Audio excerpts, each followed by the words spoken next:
बिस्मिल्लाहिर्रहमानिर्रहीम। अस्सलाम वालेकुम। इस वीडियो में हम lesson impact of global warming on Pakistan की एक्सरसाइज के क्वेश्चंस एफ, जी और एच सॉल्व करेंगे। F, idioms and proverbs. F जो आइटम है ये क्वेश्चन नहीं है बल्कि ये दोनों की डेफिनेशंस हैं कि इडियम्स क्या होते हैं और प्रोवर्ब्स क्या होते हैं। तो ईडियम के बारे में लिखा हुआ है, idioms are figurative expressions not literal and are a part of a sentence.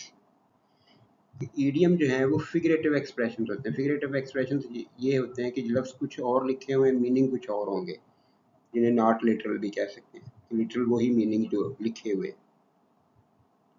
And are a part of a sentence, और ये एक सेंटेंस का हिस्सा होते हैं, मुकम्मल सेंटेंस नहीं होते। They add colour and creativity to language, ये ज़ुबान में रंग और क्रिएटिविटी डालते हैं, यानी लैंग्वेज जो है वो अच्छी लगने लगती है, मज़ेदार हो जाती है।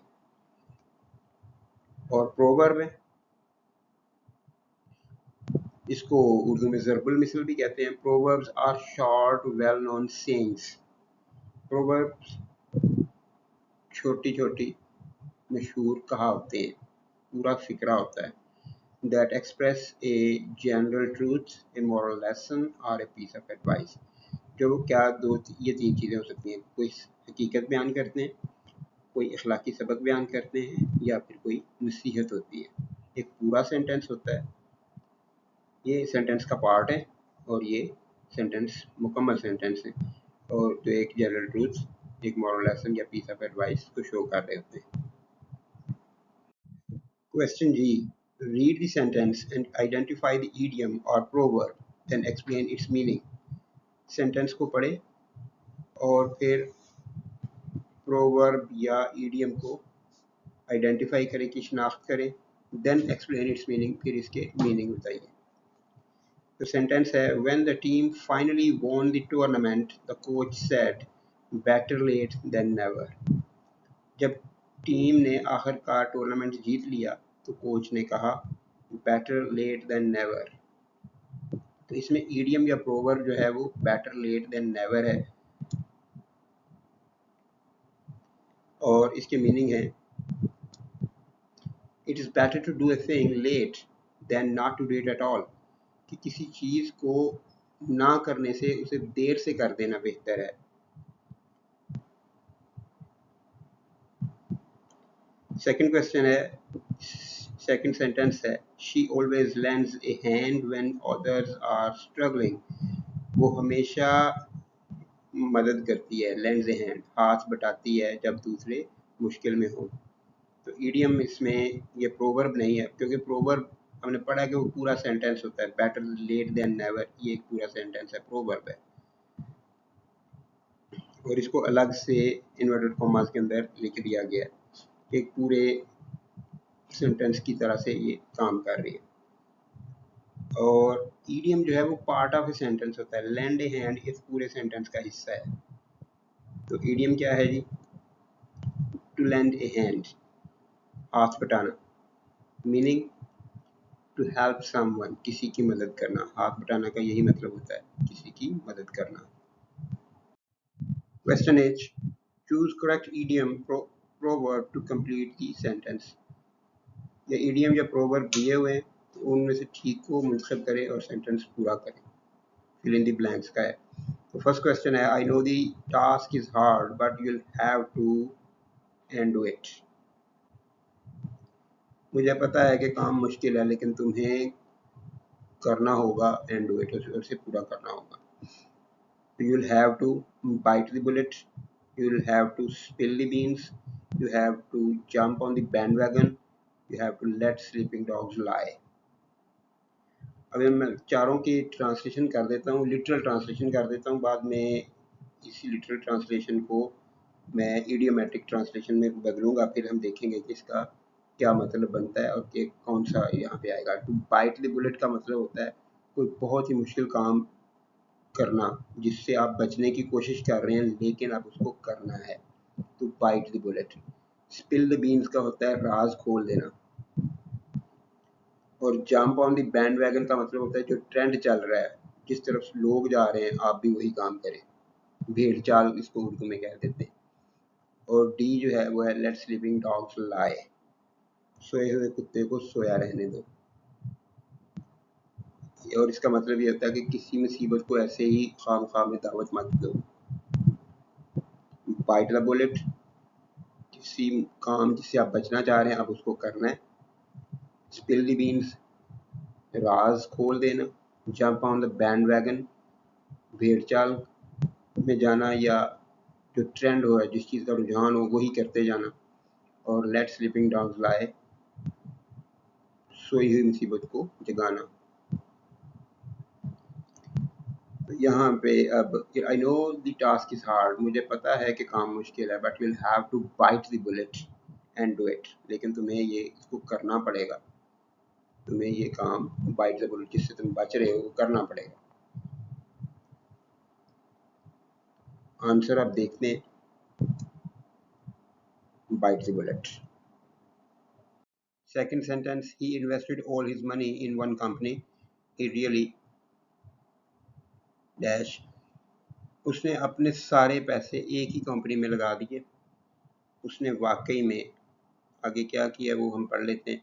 मैं इनका ट्रांसलेशन कर देता हूँ, इनके इडियोमेटिक मीनिंग बता दूंगा, फिर आप इसको ब्लैंक्स में इसका आंसर सोचिएगा, फिर हम इसका आंसर एग्जैक्टली देखेंगे। Kill two birds with one stone का मीनिंग होते हैं कि एक काम कर रहे हैं आप और नतीजे दो निकल आए, दो फायदे हो जाए उससे। और इसको उर्दू में एक पंथ दो काज कहते हैं। और put all his eggs in one basket, सारे अंडे एक ही टोकरी में रख देना। ये एक गैर दानिशमंदी के मुजाहरे को कहते हैं कि सारी चीज़ें जो है इकट्ठी नहीं रख देनी चाहिए, इकट्ठी नहीं कर देनी चाहिए, क्योंकि इससे रिस्क बढ़ जाता है, ख़तरा बढ़ जाता है। कि अंडे एक ही टोकरी में रखोगे तो टोकरी अगर गिर जाए तो सभी टूट जाएंगे, और अंडों को अगर आपने मुख्तलिफ जगहों पे अलग अलग चीज़ों में रखा होगा तो अगर उनमें से एक बर्तन गिरेगा तो एक अंडा टूटेगा, बाकी तो बच जाएंगे। तो इस तरह की ये इडियम है, put all his eggs in one basket, ये ईडियम है। यहाँ पे भी ये ईडियम है, kill two birds with one stone, एक पत्थर से दो परिंदे मारना। तर्जमा तो लिटरली ये बनता है, यानी मीनिंग ये है कि एक काम करें आप और दो नतीजे निकलें। Let the cat out of the bag, बिल्ली को थैले से निकाल देना, इसका भी मतलब ये होता है कि कोई राज रखा हुआ था वो खोल देना। और हिट द सैक का मीनिंग होते हैं सो जाना, बिस्तर पे चले जाना। तो अब देखते हैं कि उसने अपने सारे पैसे एक ही कंपनी में लगा दिए, उसने वाकई में क्या किया। उसने दो परिंदे मारे थे एक पत्थर से, उसने सभी अंडे एक ही टोकरी में डाल दिए, उसने राज खोल दिया, या वो सोने चला गया। अब आप इसका आंसर सोच लें, मैं इसका आंसर आपको बता देता हूँ। Put all his eggs in one basket, उसने रिस्क लिया, एक ही कंपनी में सारे पैसे लगा दिए, डूब गए तो डूब गए। Sentence 3, she always arrives early and gets the best seat. ये एक सेंटेंस मुकम्मल हो गया। अब ब्लैंक में आपने दूसरा सेंटेंस डालना है, एक प्रोवर्ब डालेंगे। यहाँ पे ईडियम नहीं होगा, प्रोवर्ब आएगा, पूरा फिक्रा आएगा। वो हमेशा जल्दी आती है और उसे बेहतरीन सीट जो है वो मिल जाती है। ये स्कूल के बच्चों में ये बहुत कॉमन है कि जो बच्चे टाइम पे स्कूल आ जाते हैं, पहले आ जाते हैं, वक्त पे स्कूल आ जाते हैं, वो अपनी मर्जी की सीट पर बैठ जाते हैं। और देर से आने वालों को जो फिर बाकी बचता है वो मिलता है। तो इसलिए इसके रिलेटेड जो अब हमारे पास प्रोवर्ब्स हैं वो मैं ट्रांसलेट कर देता हूँ, लिटरल ट्रांसलेशन भी कर दूंगा, फिर इडियोमेटिक भी बता दूंगा कि क्या है इसका। प्रैक्टिस मेक्स परफेक्ट, मशक करने से इंसान कामिल हो जाता है, बार बार काम करने से इंसान उस काम का माहिर हो जाता है। और action speak louder than words, कि आप बातें करने की बजाय अगर काम करेंगे तो वो ज़्यादा नुमायाँ होगा। एक्शंस जो हैं वो लफ्ज़ों से ज़्यादा बुलंद बोलते हैं, तो लफ्ज़ी तर्जुमा ये है, यानी अमली तौर पर अगर कोई काम करेंगे तो वो आपके लफ्ज़ों से ज़्यादा बेहतर है। और फिर सी है, the early bird catch the worm, सुबह जल्दी उठने वाला परिंदे को कीड़ा मिलता है। तो ये सुबह सुबह उठने के फायदे बताने के लिए ये सेंटेंस, ये प्रोवर्ब बोला जाता है। ये एक एडवाइस है। The early bird catch the worm, सुबह उठने वाला परिंदा कीड़े पकड़ता है, उसको कीड़े मिलते हैं खाने के लिए। जो लेट उठते हैं परिंदे, उन्हें फिर मिलता भी कुछ नहीं है। Don't bite off more than you can chew, इतने ज्यादा बड़ा बाइट ना लो कि आप उसको चबा ना सकें, यानी इतना ज्यादा बड़ी जिम्मेदारी ना उठाएं कि आपसे पूरी ना हो सके। तो इसके अब इनमें से जो यहाँ पे सूट करता है कि वो हमेशा जल्दी आती है और अच्छी सीट हासिल कर लेती है।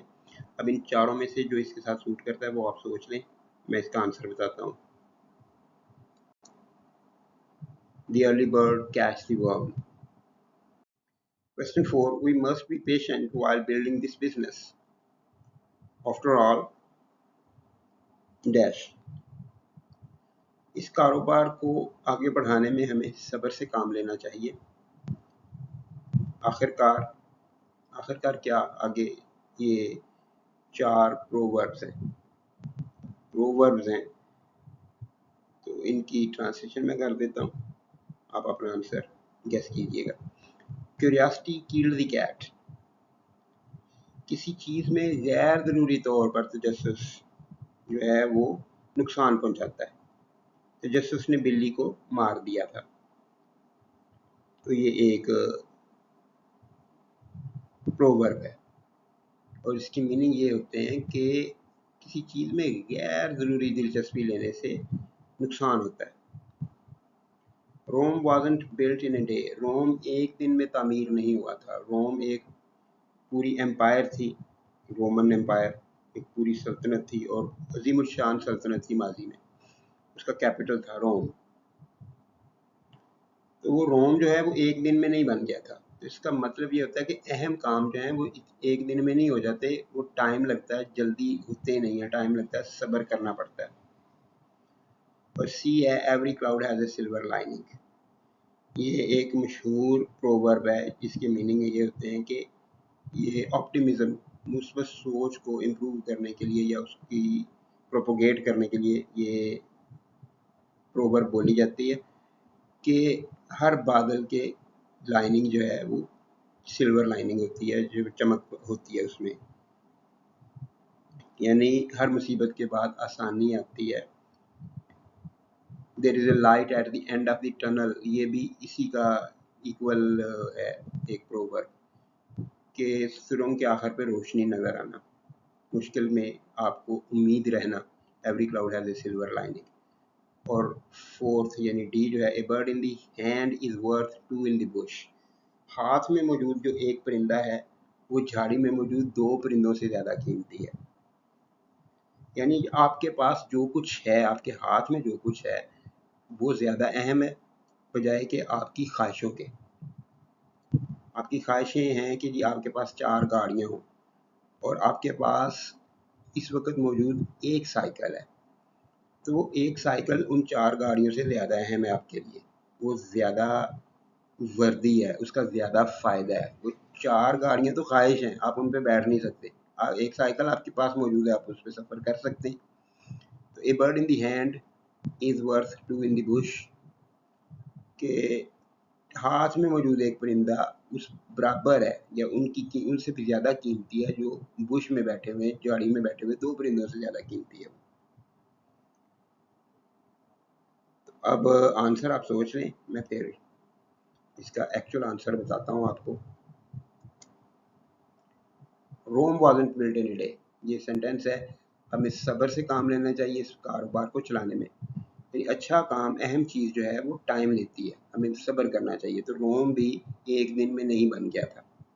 वो अगर बहुत मशहूर शहर था दुनिया का तो वो एक दिन में नहीं हुआ था, उन्होंने सालों की, अशरों की तरक्की की थी और फिर वो एक अजीम शान शहर बना था।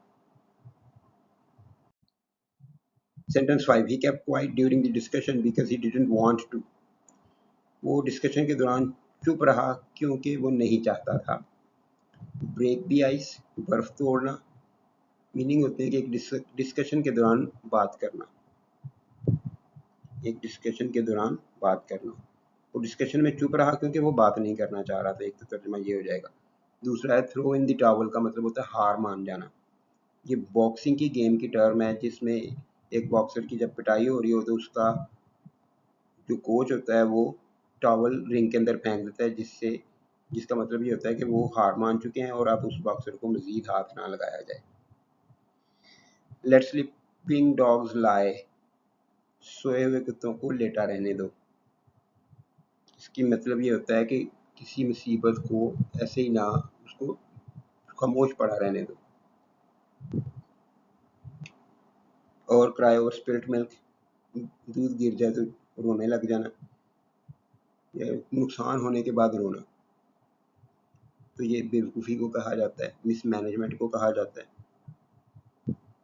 तो अब इसके आंसर में हम देखेंगे कि वो नहीं चाहता था खामोशी तोड़ना, वो खुद खामोश बैठा रहा, वो बात करना ही नहीं चाह रहा था। तो एक तो ये बन सकता है।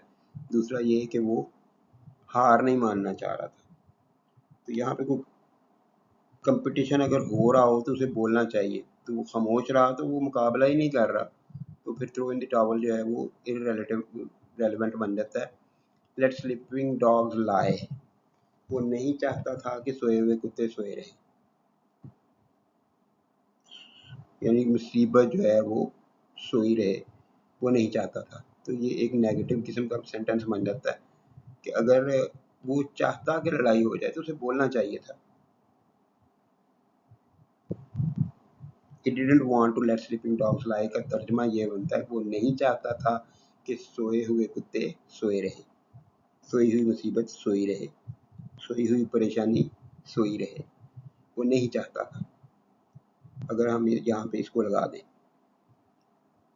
तो वो तो नहीं बनेगा इसका, तो उसे खामोश रहने की क्या ज़रूरत थी।